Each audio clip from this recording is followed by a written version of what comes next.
Olá pessoal, nesse vídeo nós vamos conhecer a interface do Jupyter Lab. Para começar a execução, nós temos que acessar o terminal do nosso computador. No meu caso aqui eu estou usando o Mac, então eu estou no terminal do Mac. Se você estiver usando o Windows, você precisa de abrir o seu CMD, e se você estiver no Linux também é um terminal. Tá? E você vai executar o comando Jupyter-Lab, que vai dar o início ao carregamento do Jupyter, do servidor. Tá? Um detalhe importante é o seguinte, todas as vezes que você executar o comando Jupyter Lab, ele vai inicializar e vai indicar a pasta raiz de todos os seus projetos, a pasta atual que você está, dentro do terminal. Por exemplo, no momento eu estou dentro da minha pasta /users/Renato. Se eu der o comando Jupyter Lab nessa pasta, ele vai inicializar,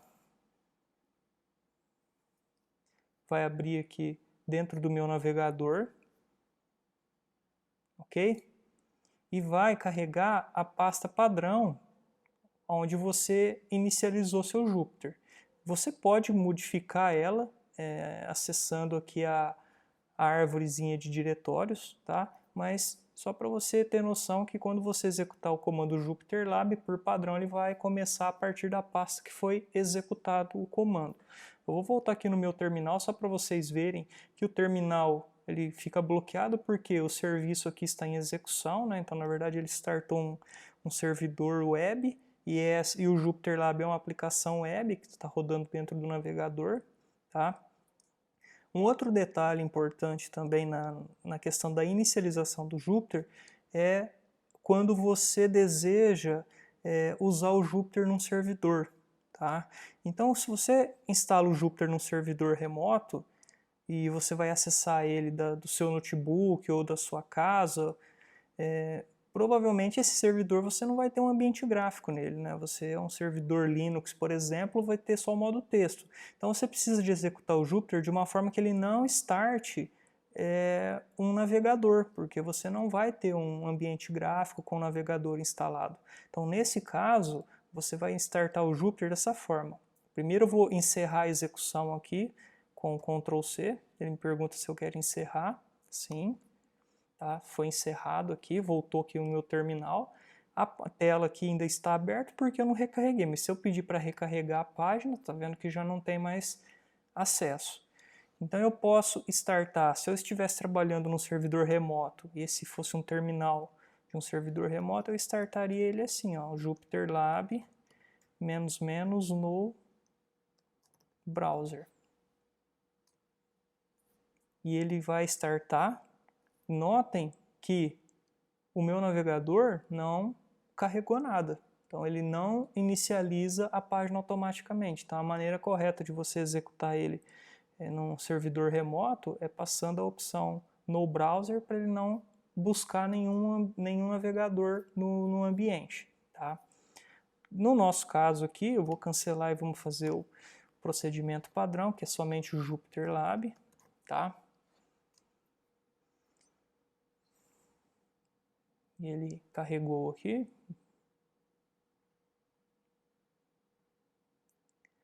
Bom, ele vai inicializar com essa tela.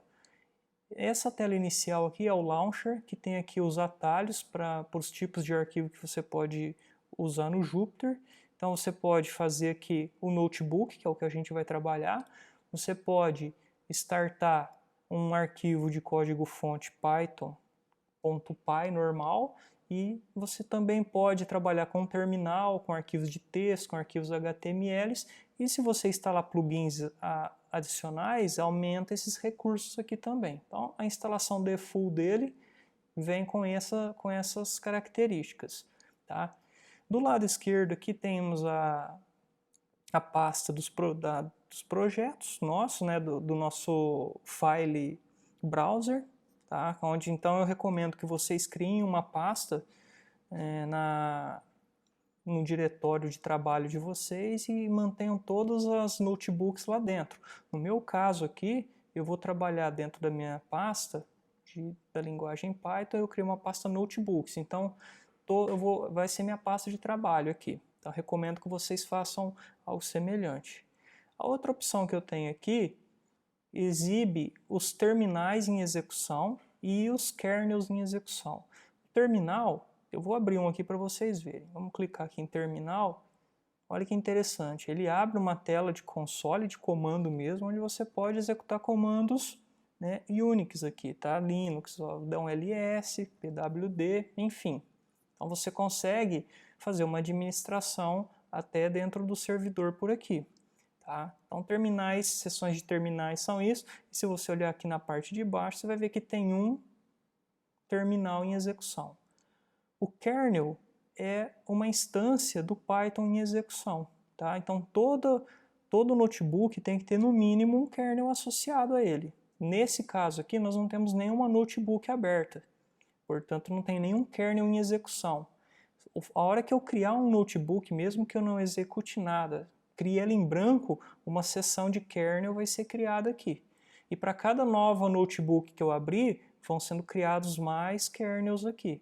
Tá? Então, se você estiver fazendo uso de muitas notebooks, pode ser que fique lento o seu sistema e você vai ver que tem muitos kernels em execução, principalmente se você estiver trabalhando aí com processamento pesado. Tá? E aí você pode vir aqui finalizando os kernels. A próxima opção aqui é os menus aqui de opções do próprio Jupyter, tá? E a última opção é as abas em aberto. Como eu disse, se você instalar extensões, plugins, aumenta esse número de recursos aqui. Então, lá no site do Jupyter Lab tem uma lista de plugins que ajuda e que te dá mais produtividade no seu trabalho, tá? Bom, então eu vou fechar aqui esse terminal e vamos criar um notebook, que esse vai ser o procedimento padrão que nós vamos adotar nessa disciplina. Então eu vou criar uma nova notebook. Notem que ele criou dentro da pasta, minha pasta de trabalho, com o nome Untitled. Então todas as vezes ele cria com esse nome padrão. Então nós viemos aqui no File e podemos renomear a nossa notebook. Então eu vou colocar, por exemplo, aqui aula 1, tá? Rename, ok? Notem que tem esse ícone verde, significa que o kernel está ativo. Então quer dizer, essa notebook ela está pronta para ser executada e é um kernel de Python 3, tá? Então se eu vir aqui embaixo também vai aparecer o kernel aqui. E quando tem um processo em execução, ele te mostra que está em execução aqui também. Então é muito importante você ficar de olho nesses detalhes, porque às vezes você roda um código que demora muito e você não tem uma saída aqui no meio da tela. Então você não sabe se ele está em execução, se ele falhou. Você pode olhar aqui, se tiver idle ele não está executando, ou ele vai estar em execução aqui embaixo. Tá? E o funcionamento básico de uma notebook é células que a gente vai trabalhar. Então, quando a gente abriu essa aqui, já tem uma primeira célula vazia. Tá? As células podem ser do tipo código, markdown e raw. Célula de código é a célula que nós vamos escrever nossos códigos em Python para que ele seja executado. Então, por exemplo, se a gente digitar aqui print olá mundo